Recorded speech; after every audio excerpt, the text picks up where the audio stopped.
Modern empirical science maps the mind as a high-velocity physical data processor, providing a biological foundation for concepts once relegated to the realm of philosophy. Inside the skull, billions of cells communicate through rapid-fire electrical pulses and chemical signals, forming an active, highly organized biological network. The effort to measure this network began in earnest in 1879, when Wilhelm Wundt opened a laboratory in Leipzig, Germany. He was the first researcher to officially adopt the title of psychologist. His successors faced an immediate, towering obstacle. They wanted to observe the mechanics of human behavior, but the skull acted as an impenetrable black box, hiding the very processes they needed to study. The desire to look inside that box dates back millennia. The Edwin Smith Papyrus, written in Egypt around the 16th century BC, documents early medical attempts to link physical trauma in the head to specific behavioral and motor symptoms. This historical timeline highlights the oldest and most persistent mystery in science, proving that invisible thoughts, memories, and emotions have a precise physical address. By the 19th century, scientists realized they could map that address by studying what happens when the brain sustains catastrophic damage. In 1848, an explosion drove a 3-foot iron rod completely through the prefrontal cortex of a railroad worker named Phineas Gage. He survived, but his temperament shifted drastically, turning a mild-mannered man into someone unpredictable and impulsive. This schematic outlines the concept that emerged from Gage's accident: localization. Researchers realized that abstract traits like self-control and emotional regulation are anchored to specific physical structures, such as the prefrontal cortex shown here. French neurologist Paul Broca built on this concept in 1861. By examining patients who had lost the ability to speak, he identified a distinct, damaged area in the frontal gyrus responsible for speech production. A decade later, German physician Karl Wernicke identified an entirely separate region of the brain that controlled language comprehension, proving that even a single function like communication relies on a distributed physical network. Ultimately, early psychologists demonstrated that the mind functions as a complex, fragile assembly of highly specialized physical components. With the broad regions of the brain mapped out, scientific inquiry zoomed in to investigate the microscopic architecture of the tissue itself. In the late 19th century, understanding this cellular matter became the focus of an intense rivalry between two neuroanatomists, Camillo Golgi and Santiago Ramón y Cajal. Golgi developed a silver nitrate staining method that dyed nerve tissue black against a yellow background, allowing researchers to visualize the complex, branching structures of nerve cells for the first time. Cajal refined Golgi's chemical staining techniques to observe tissue with less myelin. His work identified nerve cells as discrete, independent units that transmit signals in a single, unified direction. This diagram illustrates what became known as the neuron doctrine. It shows two distinct neurons with an electrical signal jumping the microscopic gap between them in a strict one-way path. This directional flow of electricity and chemistry from one cell to the next forms the underlying biological mechanism for every human reflex, memory, and conscious thought.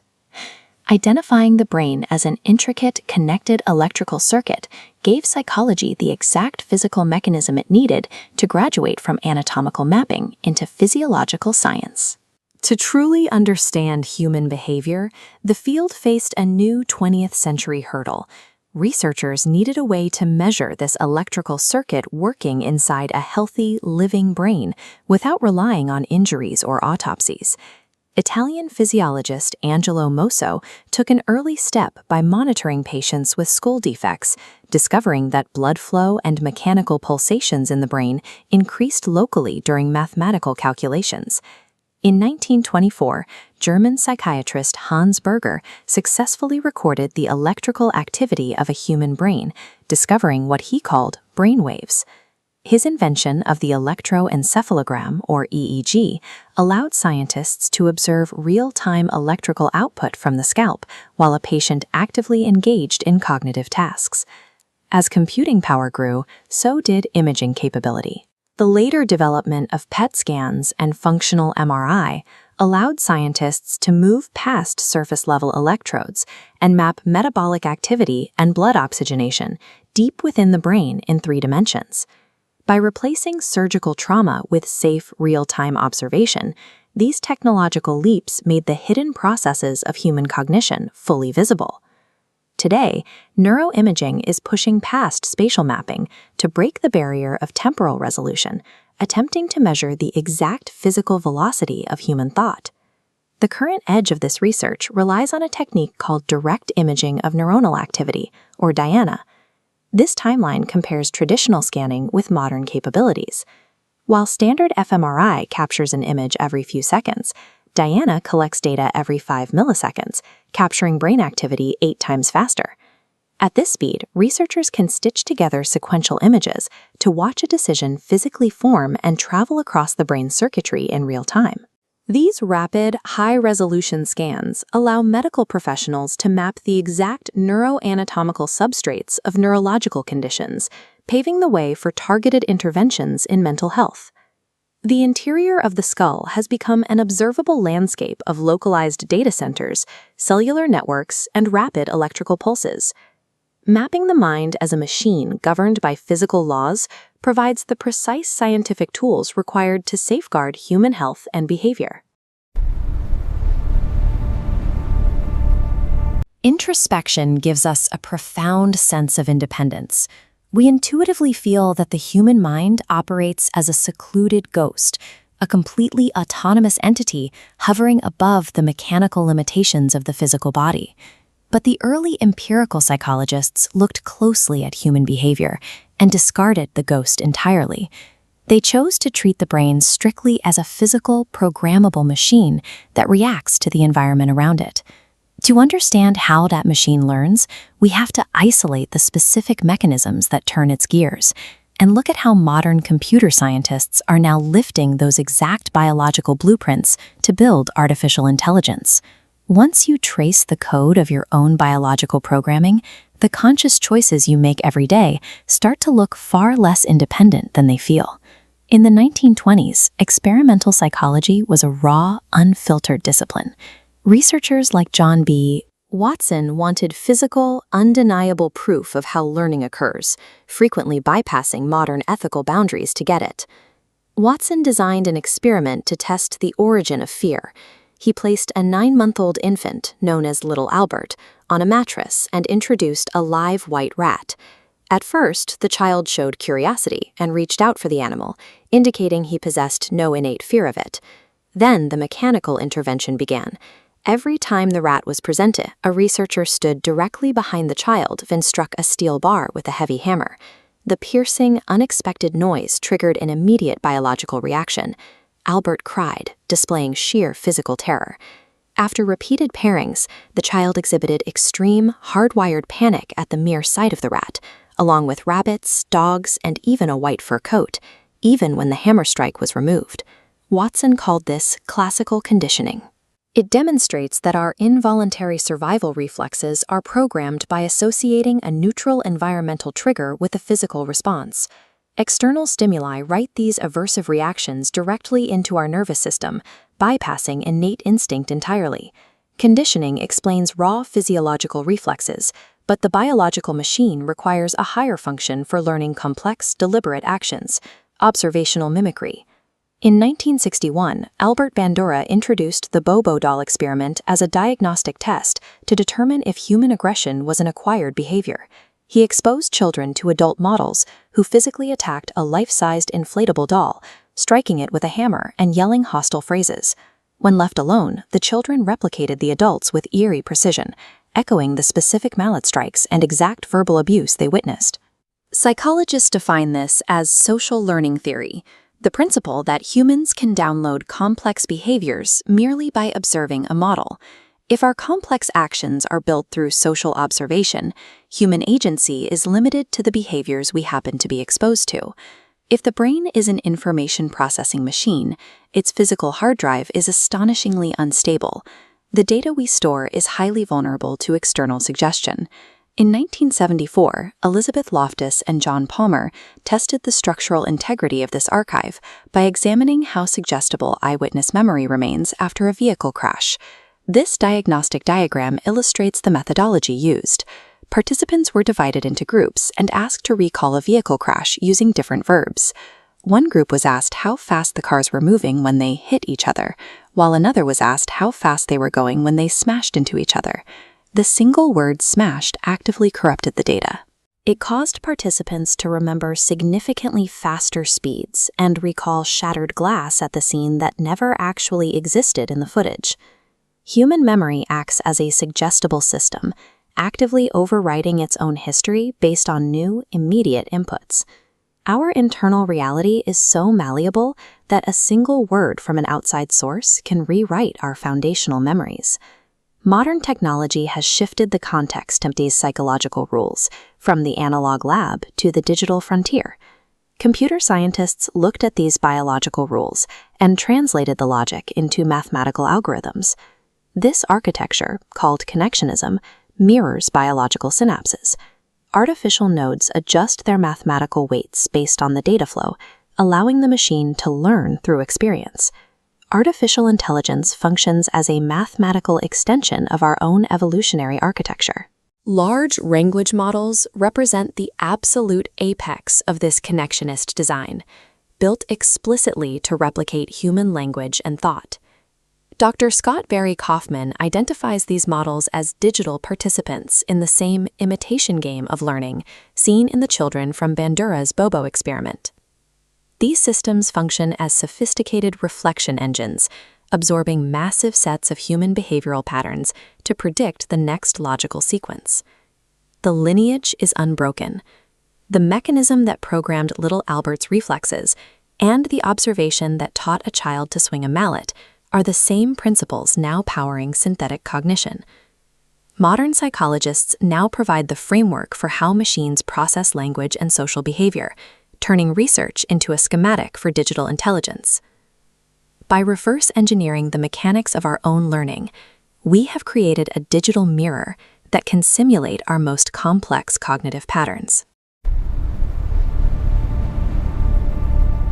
We move through life assuming we are the sole architects of our decisions, but place human behavior under scientific scrutiny, and that sense of absolute control dissolves. We rely on folk intuition to navigate the world.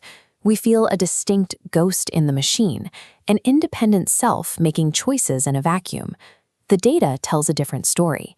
In reality, our everyday choices are frequently shaped by invisible situational forces and the environments we inhabit.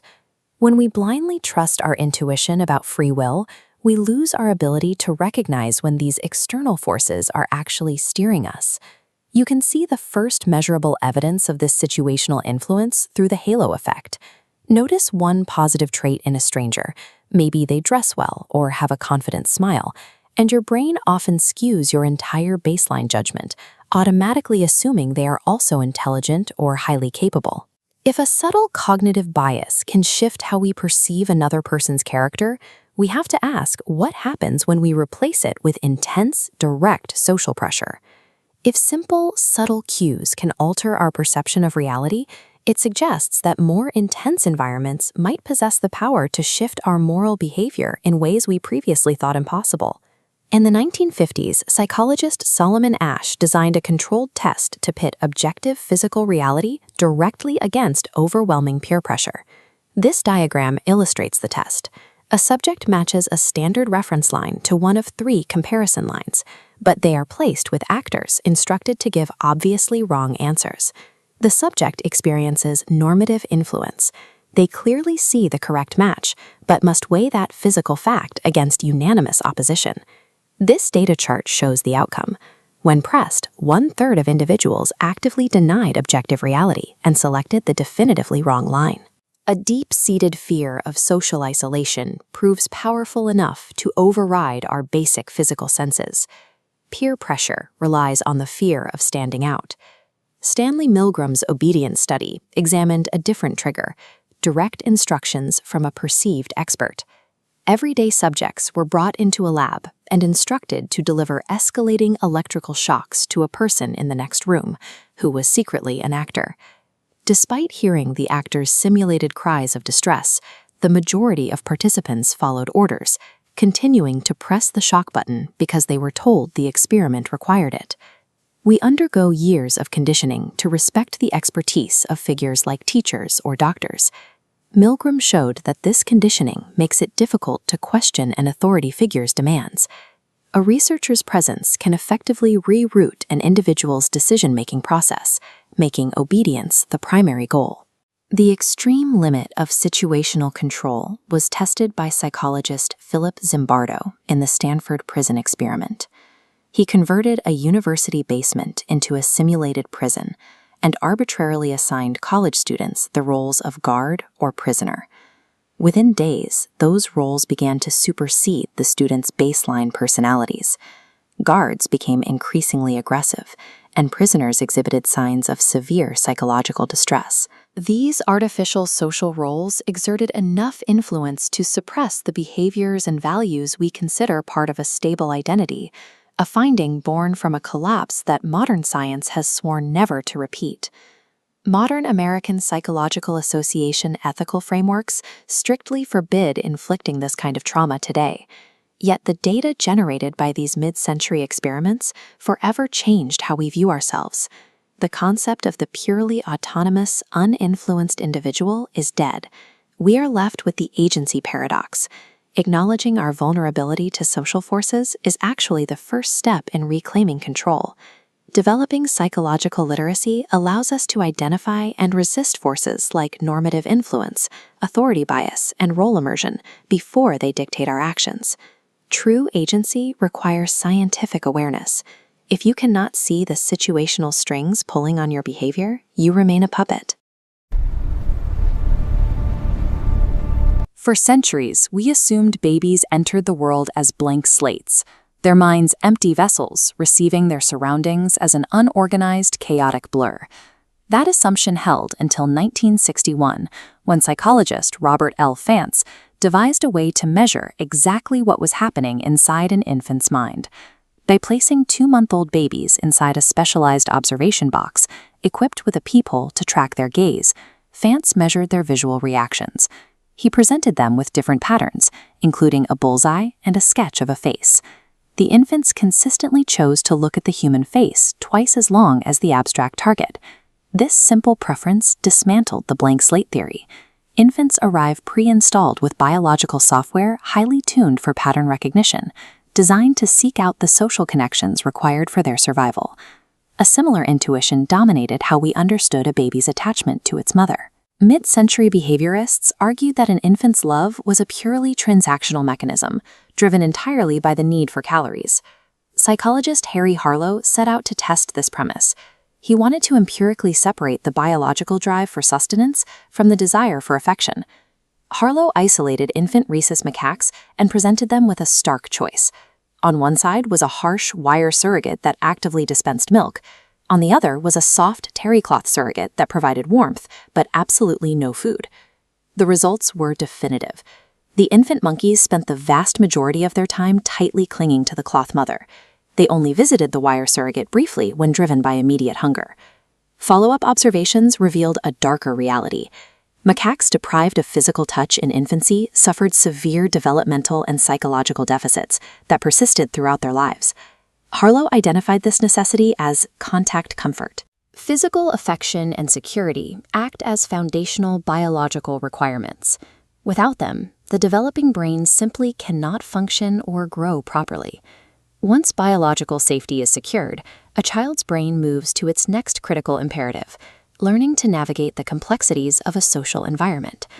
At research centers like Stanford University's Bing Nursing School, psychologists meticulously observe children aged 2 to 5 to track this rapid intellectual expansion.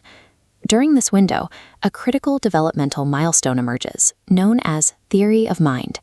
This is the exact point when a child realizes that other people possess hidden thoughts, beliefs, and emotions completely separate from their own. Simultaneously, toddlers experience a massive explosion in natural language acquisition. Words become the primary diagnostic tools they use to test, map, and constantly update their understanding of the people around them. Toddlerhood serves as a strict installation period. The brain is rapidly downloading the foundational social architecture required to survive as a cooperative member of a human community. As children age into middle childhood, their social world expands. The brain faces a new structural challenge, regulating its impulses to align with broader societal rules. To measure a child's capacity for delayed gratification, Stanford psychologist Walter Mischel launched a landmark study in 1972, known as the marshmallow test. The test presented children with a clear dilemma: consume one marshmallow immediately or sit alone in a room for 15 minutes to earn a second one. The initial findings suggested a powerful link. The children who successfully delayed gratification correlated strongly with higher SAT scores and increased long-term competence later in life. Modern empirical insights have complicated that conclusion. This chart compares delayed gratification success rates across demographics, revealing that the ability to wait is dictated by a child's sociocultural background and resource scarcity. In unreliable environments where rewards disappear, choosing the immediate marshmallow is a highly rational survival strategy. Self-regulation is a complex, learned skill forged within the exact parameters of a child's specific environment. If we follow the human life cycle past young adulthood and into its final stages, we encounter the complex reality of the aging mind. The biological aging process naturally degrades the brain's processing speed, its memory fidelity, and its overall neural plasticity. Yet some aging brains exhibit strong cognitive reserve. This is the brain's structural ability to improvise and locate alternate neural pathways to solve problems when its primary pathways begin to degrade. The emotional intelligence, strong social connections, and self-regulation skills developed in childhood directly construct this reserve. They act as the literal architectural defense of the aging brain. A deeply engaged, socially integrated life functions as a physical, neurological shield against age-related cognitive decline. The developing mind is a highly observable system. It is built through a continuous collision of biological imperatives and environmental nurturing. This scientific understanding provides a roadmap of the growing mind, allowing us to move past outdated folk intuitions about how children learn and behave. Psychological literacy clarifies why factors like secure attachment and reliable social feedback are the literal building blocks of a resilient life. Identifying these precise milestones of development empowers us to better support human flourishing, from the cradle to the grave. For centuries, the prevailing view of the human mind was rooted in moral judgment rather than biology.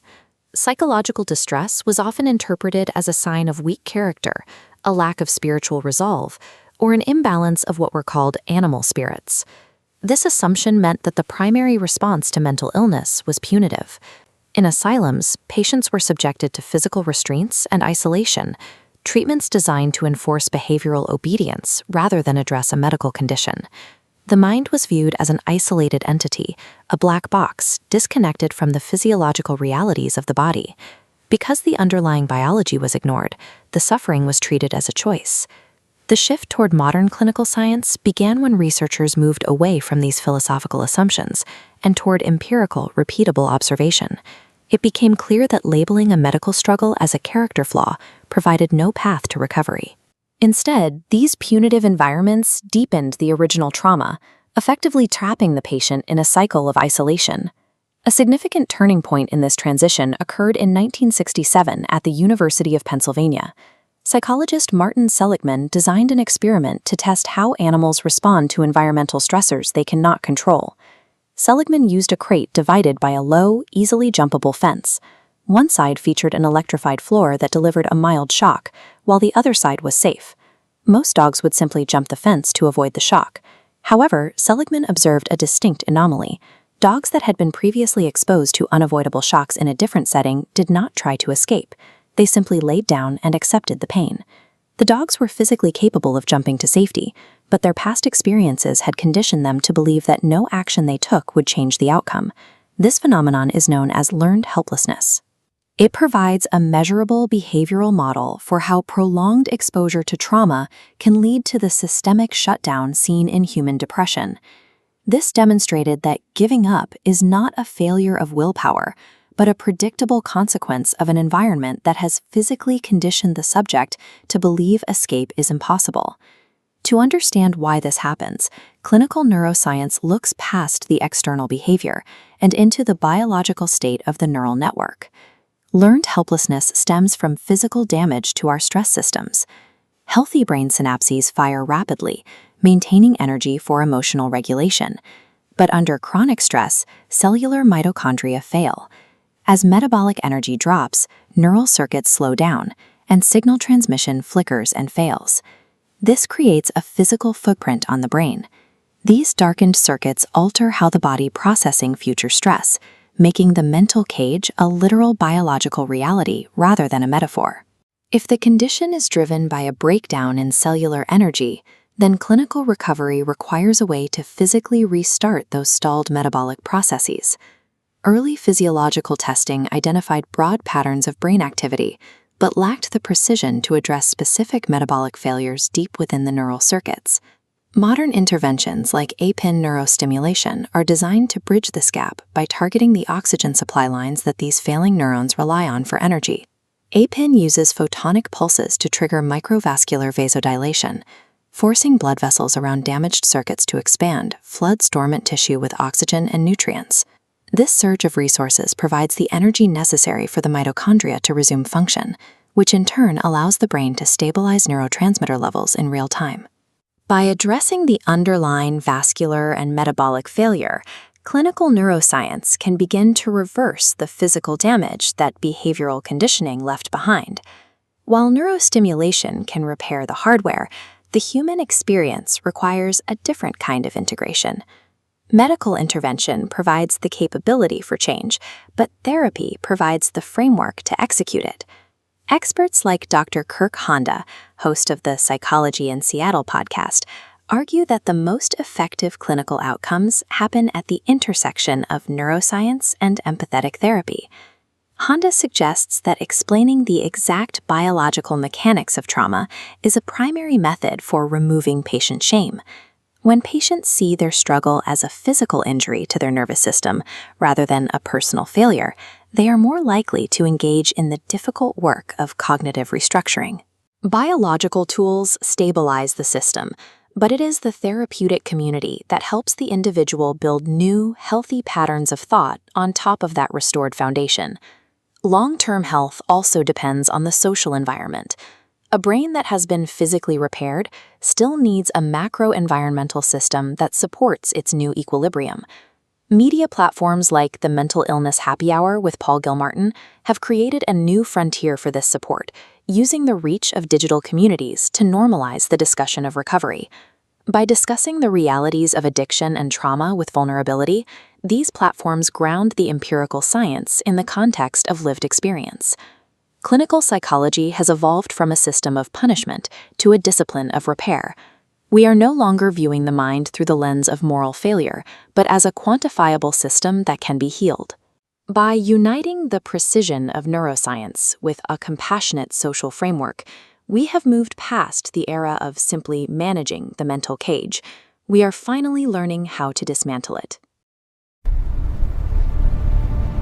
When light hits the retina, the brain edits the shape, color, and context before you consciously register the object. The raw sensory input shifts and distorts before it ever reaches your awareness. Psychologists define this baseline state as imperfect perceptions. Our experience of reality is automatically filtered through cognitive biases, biological shortcuts that process information quickly, but often inaccurately. In high-stakes environments, relying on physical intuition is fatal.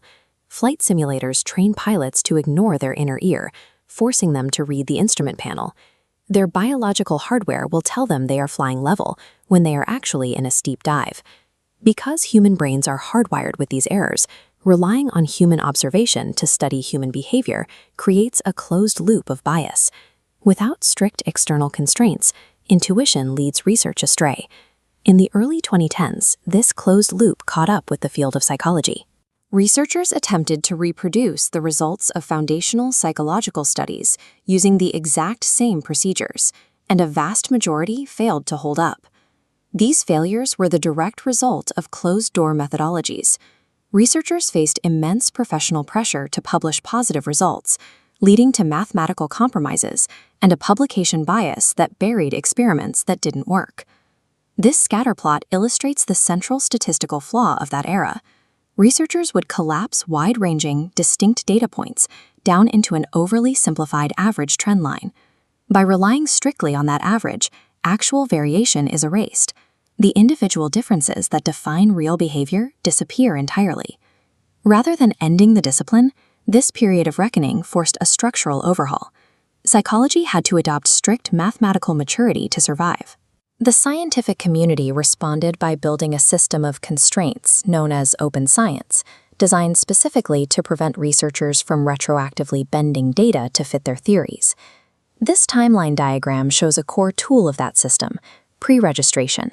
A researcher must publicly lock and seal their hypothesis and their entire methodology before any data collection begins. Once the blank data fields start populating, the original parameters cannot be altered. Advanced computer statistical packages now step in as impartial referees. The locked hypothesis is automatically measured against the incoming raw data arrays, enforcing quantitative rules over human judgment. These systems mandate precise measures of central tendency. For example, using the median instead of the mean ensures that extreme outliers cannot arbitrarily skew the interpretation of a typical result. Modern studies are required to prove statistical significance through rigorous hypothesis testing.